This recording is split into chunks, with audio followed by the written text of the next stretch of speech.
Hello and welcome to GameGuru Max Development in Progress. I think this is broadcast number 13 and you're getting quite a slew of live broadcasts in the last couple of weeks. So if you prefer sneak peeks and you don't prefer live broadcasts, I apologise. But here I am, live and in colour. I'm talking about the latest and greatest of what we've been getting up to with the GameGuru Max development. And at long last, and I know some of you have been holding your breath for this one, I'm going to be able to show you today terrain. So I'll be able to show you some terrain and some things associating and attached to the terrain. As per usual, feel free to ask any questions, put a question mark at the end of your sentence, or put the word question in square brackets, simply so I can scan through the live chat really quickly to find those questions, and I'll answer a few of them at the end of this broadcast. I'll answer all the rest of them in the GameGuru forums, where I will attach a link to the recording of this live broadcast, plus all my many spell-corrected answers. So, without further ado, I will charge on with the revelations of the terrain system. But I am conscious of the fact that I may get my sound volumes wrong, as I did last broadcast, where I nearly deafened half the audience. So, sorry for that. Just let me know if you can hear me, and I'm going to try not to deafen you this time. I'm going to keep the desktop audio in the mixer lower than the microphone volume. That might do the trick. But certainly do yell if you can hear me and all is okay, and I can glance across to the chat just so I know that everything is hunky-dory. Otherwise, when I fiddle with the audio settings, I fiddle with them too much. So all I need is just one person in the chat to say, yes, I can hear you, Lee. It'll take 25 seconds between me reading that chat and what's actually going on, because there's like a 25-second lag apparently. But I'm going to crack on. As you can see, I've launched the latest version, the latest internal version of the GameGuru Max development. And right off the bat, you can see something you've not seen before, which is a temporary cursor. It's made out of lovely green shiny boxes rendered through the Wicked Engine graphics system. But that's not what I want to show you first. What I want to do is show you the latest progress I've made with the seller demo. By no means complete, but there's a couple of nice things I'd like to show you. One of the first things we addressed is, what if you wanted a game level that was really, really dark, and you also wanted to represent exactly what you'd see in the game in the editor, then the editor is black. So what we have is a little tick box down here, which adds an artificial editor light. So it will shine a light down when you're editing and not when you're test gaming. So you actually have that little facility, so you don't have to create artificial lights while you're editing. But I'm going to go straight in into test game. You'll notice in release mode, test game now happens really quick, because we're not sort of doing a low res version in the editor and then reloading the high res assets so you can do test game. The stuff you're playing around with in the editor is the same graphics and the same everything as you get in the game. So there isn't really any stages where you have to load new things in. All the stuff that you need is already in, with a few exceptions. So as you can see, I've got my level. I switched the music off this time because apparently it was actually true, because I watched the live broadcast when I was talking in the test game. I had some nice ambient music. All you could hear was the ambient music and not me. So now I've switched the ambient music off, but you might get some at the end. So we've got rendering inside the game. I've picked up a gun and some assets. You can see we now have this Magnum. The effects of the walls, all that's still there, and that's nice. As you can see, a zombie is waiting to come into action. Right now I've just shut him in a cupboard until he can navigate around the corridors and the rooms, and more specifically charge towards you, munch your brains, and take lots of damage from this weapon that I'm now holding in my hand. So for now we'll just keep him in the cupboard with a nice little orange light above him. This expanded a little bit from the last time you saw it. We've now got some shelves, some more pipe work, we've got some bits and pieces over here. Obviously I'll continue to flesh this out so it looks like a lived-in space. I've now expanded it into this area, which is now completely dark, but now I can show you the flashlight. And this is a real flashlight. You'll notice that you've got the shadow being cast because the light is being cast slightly from my right, so it will actually cast a shadow. And in VR, you'll be able to hold the controller as your flashlight or your torch, and then you can actually move your torch around and shine it into lots of lovely different places. But in the non-VR mode, yeah, it's actually attached to generally where your weapon is. And we can look around here. There's no lights anywhere. Also, this is a complete unfinished part of the level. I've just been mapping it out, sort of the rooms and corridors I might want. I could still change all this. And of course, as we get to here, we find we can go upstairs to some new location. Of course, our showcase will be centered on the cellar. You won't be able to leave the cellar and go wandering around. So you're stuck in the cellar for the purpose of the showcase, so we can cram all the quality in instead of making it too big. And if I shut up for a second and as I get close to the door,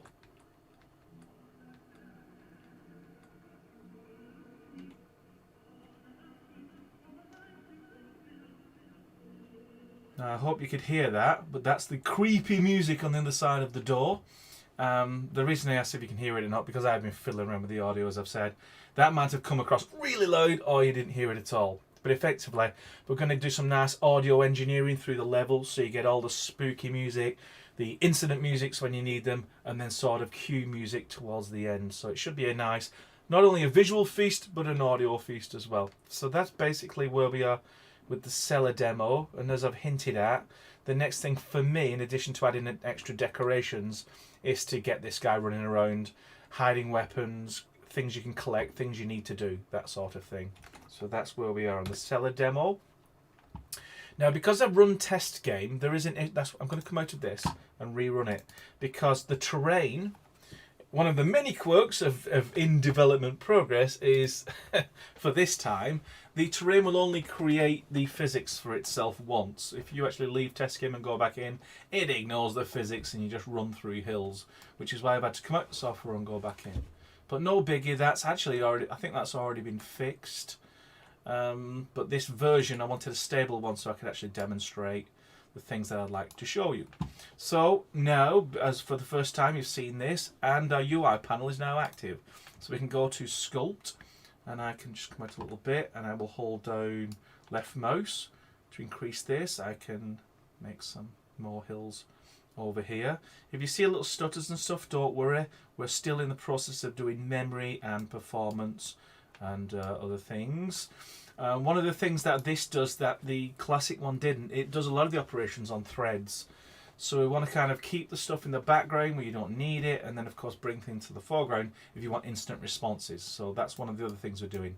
But the great thing is, if you've got a computer with lots of cores, a lot of the stuff that you don't need right away will be done in the background, such as these additional calculations for low-level geometry and bitmaps for the textures.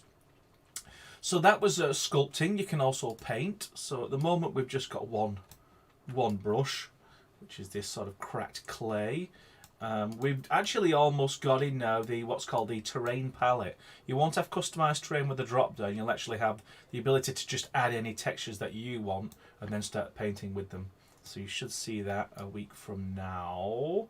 And finally, we got grass. So I'm going to paint this hill with the grass. As you can see, it's not very numerous. So what I'm going to do is increase the quantity, the height, the width, and of course you can also see there's some lighting about which direction you see the grass. I want to be able to see that kind of nice lush grass from every angle. Right now it's best to see it from this one, and you can change the type of grass it's using. Now fear not, I've already worked on a design and it's in progress now. Instead of custom vegetation, you'll have something called a grass palette, which allows you to select multiple grass pieces and then select which ones are active and then spray those grasses all at once using this radius, and same with delete. And that's actually what I'm working on right now. In fact, I have stopped working on it whilst I show you this live broadcast, and as soon as this broadcast finishes, I'm straight back onto the multi-grass system, which complements the terrain, which I've managed to get my hands on relatively recently. So let me just drop down a start marker so we can start, say, here and run the game. As this is the first time we've done test game, I think we should have physics. Just run up this hill to make sure I've got it. Yay! So we've got physics, and there's our grass.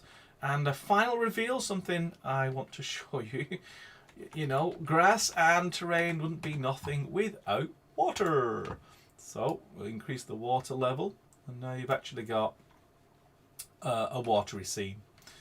So you can see it's from this height it's sort of tiled, but this is where our settings can come in. So we've also got water speed, so you can guess what that is. You can have it as a massive fast thing, or it can be quite still. You've got the size of the water, which is basically the scale of the thing, and wind contribution. So, you know, it breaks up the sort of droplets of water, and things like patch. So you see how it's sort of tiled. If you actually increase that patch size, it actually increases that patch as well. So you can basically adjust all of the attributes, how you want your water to look, and of course its colour. And then also you've got things like reflection and refraction, so you can see how the shoreline moves. And unlike the last one, unlike the last water, it isn't just a plane, it actually moves, the geometry actually moves up and down based on the waves. Now you can get some really nice effects by changing the waves and the actions of the waves and the wind and the colour. Can't do that now because I think you have to be a bit of a water expert, and this has really dropped in probably in the last week, and I've not become an expert at it yet, but I'm really pleased with the way it looks, especially if you drop in the dynamic sky. As you already know, anything that's rendered in the scene will take its cue from how the sky and the lighting of the scene. So of course every time you change the sky, the water absolutely has to reflect it, no pun intended. So that's what I wanted to show you in terms of the development we've been getting on with so far. It's going at really full speed. Like I say, I'll be working on bits of the grass and then some AI and then tying all the functionality together whilst we get more UI to actually help flesh out the painting aspects of the terrain, and of course making the terrain more stable, faster, less waiting for things. You may have noticed at the very start that you actually got the tiles being rendered right in front of you. Well, that'll be done before you even start the editor, so it'll take like an extra half a second, but then you'll just get the terrain straight away.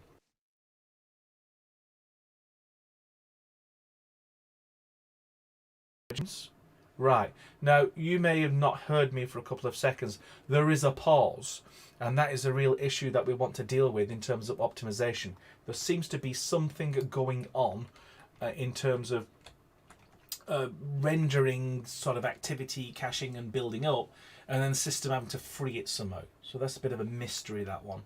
But that's also on my plate to use something called the Graphics Performance Analyzer that was created by Intel, and it basically drills right down into both your CPU and your GPU activity, and then when that pause happens again, I'll know exactly which group of tasks is causing it, and then we can eliminate that so you get something that's nice and fluid and smooth.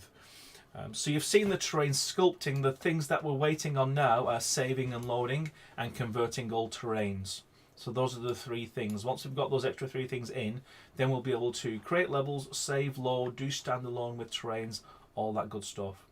So that's what we're doing. I'm now going to look at the live chat to see if there's any worthy questions for the next couple of minutes. I know we don't have a huge amount of time.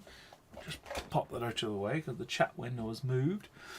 And I'll scroll to the top and I'll find the first question mark. So howdy, howdy, howdy. Hopefully everyone can hear me. Yes. Can you hear me? Because it just occurs to me, I never actually checked the live chat to see if anyone could hear me or not. Or at least I don't remember doing so. But it sounds like people could hear me, which is great. It's starting to rain outside again. Ha ha ha ha ha. There's a joke there. Oh yeah, we actually also have weather working. So I'll display weather and heavy snow. And we go down. We wait a bit. You can see the flakes of snow. So we actually have rain and snow back in. So thanks for that little joke, because it reminded me of another thing you may not have seen. Great. A serious question. Who said that, question mark? Oh, that's not a serious question. Next one. Here's a question mark. Can we import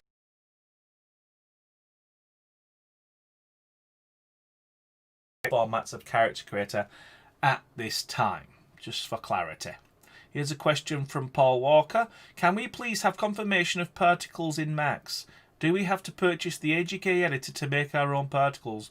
Or there will be an editor included, or blah, blah, blah, blah, blah. Yeah, we are working on particles for Max. It will be the exact same format as that exported by the particle editor that you can get on that game kit. And we're going to make the particle editor, or a spin-off of it, as a GameGuru Max DLC. That's currently the plan, so we'll see how that unfolds.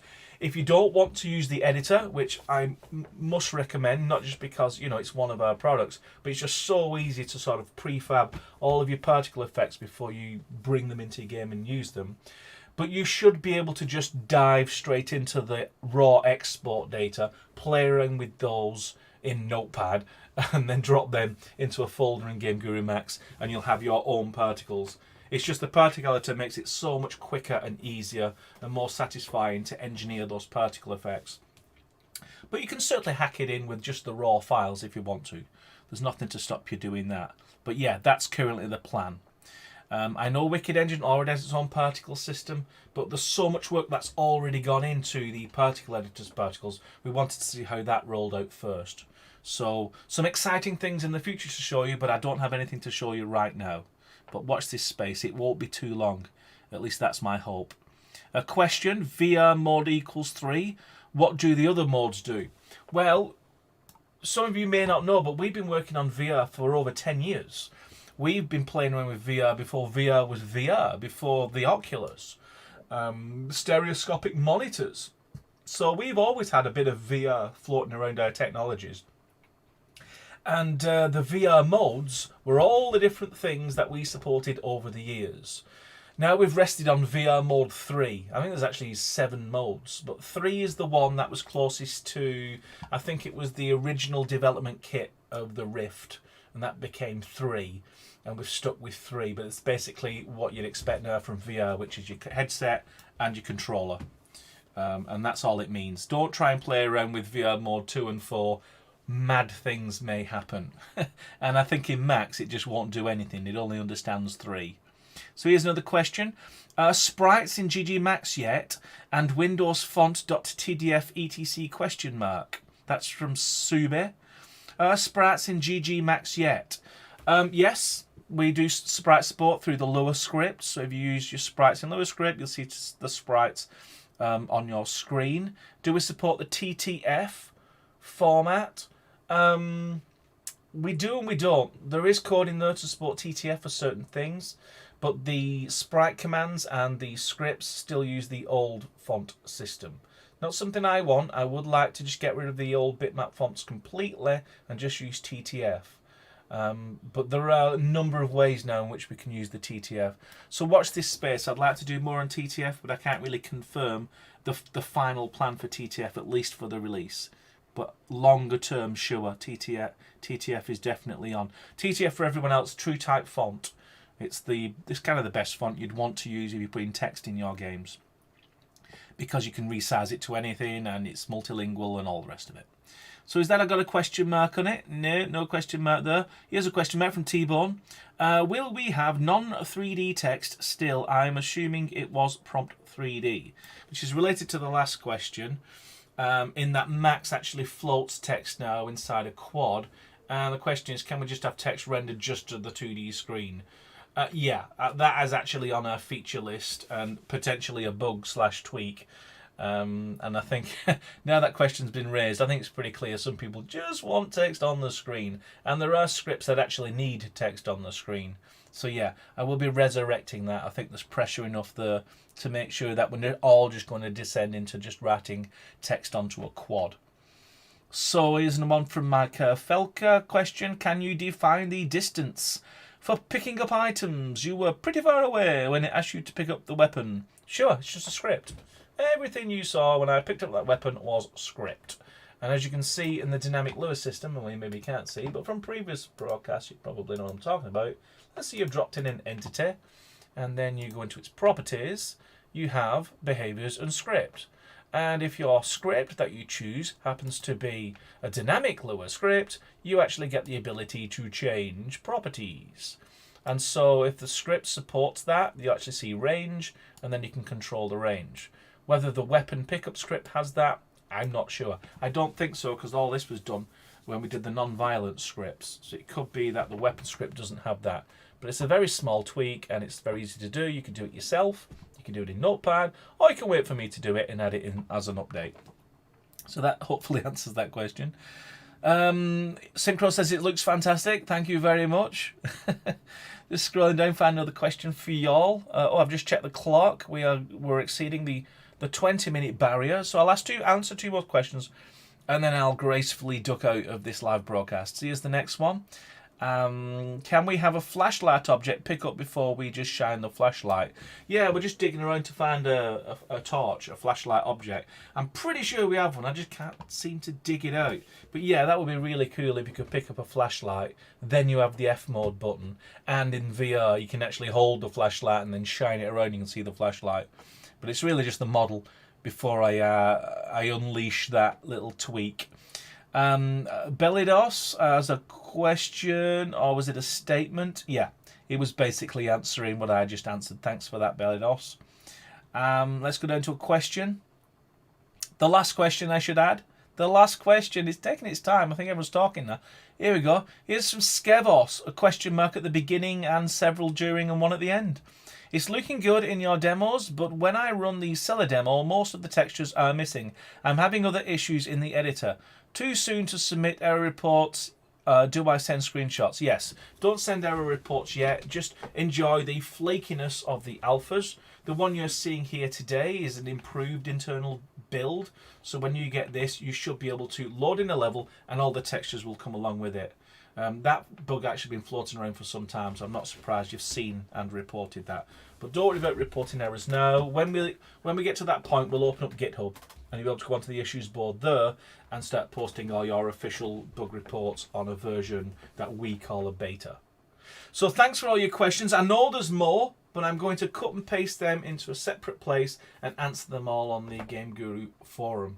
I was really happy today to reveal terrain, but we're all going really mad fast, full steam ahead to add all the rest of the bits of the terrain so we can actually genuinely be called function complete.